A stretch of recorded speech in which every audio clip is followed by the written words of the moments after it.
video for the third assignment in the course using outcomes-based evaluation. The assignment details can be found on the assignment tab. Please make sure that you download it. It is actually a worksheet that you can download in Word and complete as you work along through it. You are not required to make a separate document. Couple of tips for completing this assignment. We recommend that you use the goal and the objectives and some of the information from your strategic planning assignment. It will save you a lot of work, and it'll also create an evaluation tool that goes hand in hand with your strategic plan. So again, try and use your goal, objectives, your information from your previous assignment for doing this. We are going to ask that you complete this assignment individually. It should be a fairly simple, straightforward assignment. You may need to do a little bit of thinking outside of the box. We have provided, again, a lot of details in the modules. Please read and watch the modules, attend the Zoom meetings. These are the strategic planning assignment and the outcomes-based evaluation assignment are ones that really trip up a lot of students as you're required to pull so many things together as you prepare to graduate from the program. And we do have some references in the modules to help you make the connection once again to the actual assignment. So I'm going to walk you through a sample. In the previous video for the strategic planning, we used an income tax-based program for the actual assignment. So to make it a little easier, we're going to continue on and follow up with the outcomes-based assignment based on that one.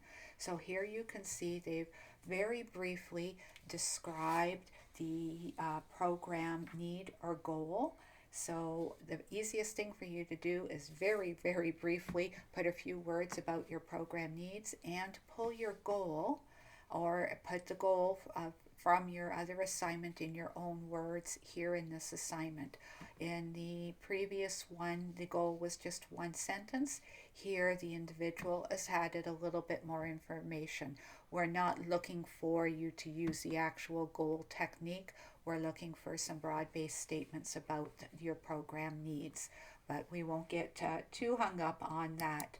The next part is to identify the recipients. So from the goal or the program need that you just indicated in the previous question, we need you to identify and list all of the individuals who will either be directly or indirectly recipients of the program goal. And in other words, who will benefit based on the program goal that we just talked about. From there, you need to list all of the resources needed to deliver the program. So based on your program, the program needs and the goals, list all of the resources you need and require to carry out or accomplish that goal. Think about human resources, paid staff, unpaid staff, volunteers, any kind of financial resources or costs, equipment, supplies, and materials. Again, go back to your strategic plan. In the cost-benefit analysis, there's a very good chance you will have come up with many of these items in the cost-benefit analysis, in some of your action steps, and even down in your budget.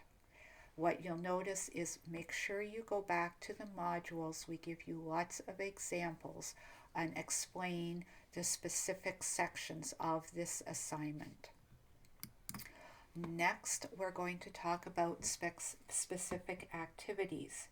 So, based on your first question and your program needs and goals that you've already identified, what we need you to do is create a detailed, bulleted list of all the activities that you need to carry out to accomplish your goal. Again, some of this information is in your strategic plan. You can pull from it. When you think about how could you, in the previous assignment, confirm that there was problems with your program, how were you going to carry out some of the steps, so your objectives, some of the steps from your action plan. Those little pieces could be found, and you may have to round them out in this particular area. What's nice about this is this information, for the most part, was broadly pulled from the strategic plan. However, they've also included other activities. They've included the direct supervisors. So, what activities or roles the direct supervisor plays in their overall goal, and also the department manager. So, where the department manager and the volunteer need to carry out activities together. So this might take a little bit of thinking, but think about all of those activities. Go back and read your strategic plan. Look at how you've answered the previous questions, because each one of the questions that you're answering on this assignment almost leads into the next particular question. Then think about all of the outputs. And by outputs, please go back to the module. Listen to what we are asking for. What we're looking at is based on how you've answered the other questions on the inputs and the activities. We want to know what all of your outputs are. And all of your outputs must start with a number or a quantity. Here it was very easy to say 2 surveys, 3 awareness campaigns, 30 existing volunteers. On here it would be 20 income and support team meetings. It didn't quite make sense. Ideally, the 20 should have been in front of this. It could have been 20 staff members from income and support attend team meetings, but you need to have a quantifying number that indicates what the actual outputs will be, or what will specifically be accomplished by your program and everything that you have put into it so far. Next one is not quite as simple to complete. The outcomes. Again, go back to the module. Make sure you understand what we're asking for when we're talking about outcomes.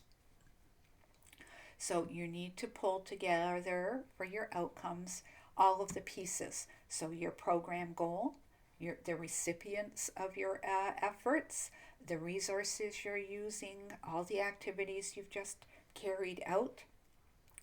To what you're going to now do is describe the benefits. In other words, what are the benefits and what will be the change for the recipients of the particular program goal or program need. So it goes right back to the very first kind of questions. What is your program need or goal? Who are the recipients? So this is where you're going to say, now then, I have actually carried out all of these activities. I have identified my goal, my recipients. I've identified everything, all the inputs that are going to be put in place in this particular program. I'm going to list all the activities. So based on that, what is the outcome? In the short term, what are the benefits going to be for the recipients of your program goal? And you should be able to come up with some good concrete statements that explain what the benefits were. Here you can see, and it's nice if you can try and quantify it. So here you're expecting 90 to 95% of the staff will have a better understanding of the income tax program and how to support volunteers, clients, and partners. Staff are trained and prepared to work with volunteers. Staff are aware of what the volunteer position involves and the risks associated with it. The volunteer coordinator will notice that there's a much higher satisfaction rate coming back from the employees, the clientele, the volunteers, and even the community partners through surveys and program feedback. They're hoping to see a 50% increase in a positive feedback from the clientele that's surveyed. So these are the actual individuals or clients who had their income tax forms completed by the service. And then the other nice thing is the volunteer coordinator and the manager can make recommendations for program changes based on all the survey response, based on the surveys, the program success for the following year. So in the short term, what are all the benefits to everybody or the outcomes? Now you need to kind of think more long term, and this is a little bit harder to do because it's both quantitative and qualitative to some extent. So that here you're thinking further down the road, what will the volunteer coordinator see the benefits are?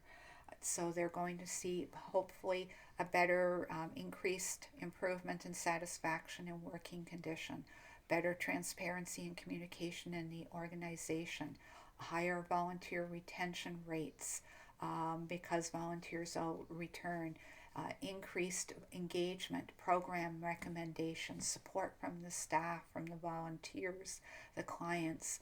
They're going to have higher volumes of program access. In other words, because it's been so positive, in the long run, they would expect to see a higher number of people participating and accessing the program, and then overall an increase in satisfaction rate from the volunteers.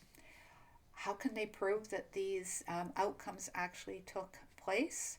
Well, you have to have some way of backing up what it is you have accomplished. How it's great to say we are expecting this to happen, but you need to have some kind of proof. So, what can you do to prove the outcomes? Surveys, exit interviews, check ins with the staff.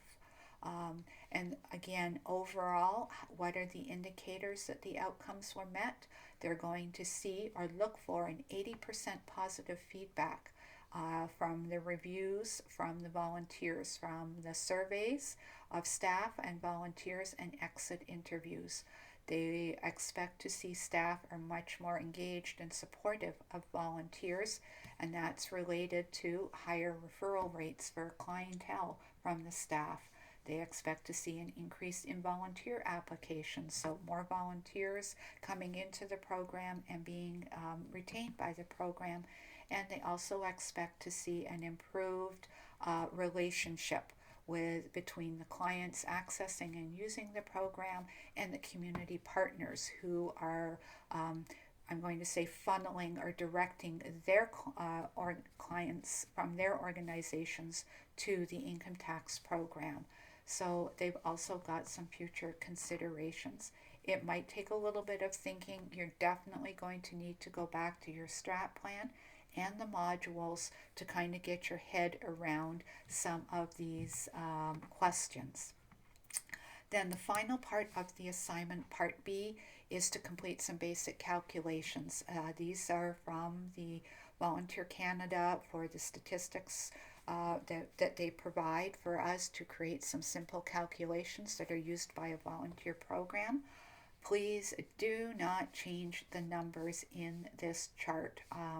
It's amazing how many people, no matter how many times we say, please do not input your own statistics. None of the calculations will work. So, in other words, we have given you the number of volunteers, staff, hours, budget, the hourly wage, hours per week, and total weeks per year. The particular hourly wage, hours per week, and total weeks per year, those are based on statistic guidelines and calculations that come from Volunteer Canada and Statistic Canada. So we do not want you to be changing them. And if you access and use the resource, you will see there is a consistency in the numbers. So what we're asking you to do, we've provided you with the formula. There is detailed explanations if you really want to see it step by step in one of the handouts we've provided. We want you to calculate the estimated value of volunteer activity. So we want you to take the total number of volunteers and multiply it by the hourly wage rate. We next want you to calculate the full-time year round job equivalency. So the total number of volunteer hours divided by 40 hours a week divided by 48 weeks. And that will give you an idea of how many full-time jobs that all those volunteer hours are equivalent to. The paid staff volunteer ratio is again number of volunteer hours and number of paid staff. So this will give you a ratio of how many staff members there are to number of volunteers. And then the final calculation, make sure that you have these calculations up here correct, because you're going to take the total dollar value of the volunteer activity, which is right here, and then you're going to divide it by the total program budget. And those are the 5 calculations that you need to complete. We will actually work through this in the Zoom meeting. So hopefully you've got some ideas. This is your last challenging assignment as you prepare to graduate for the program.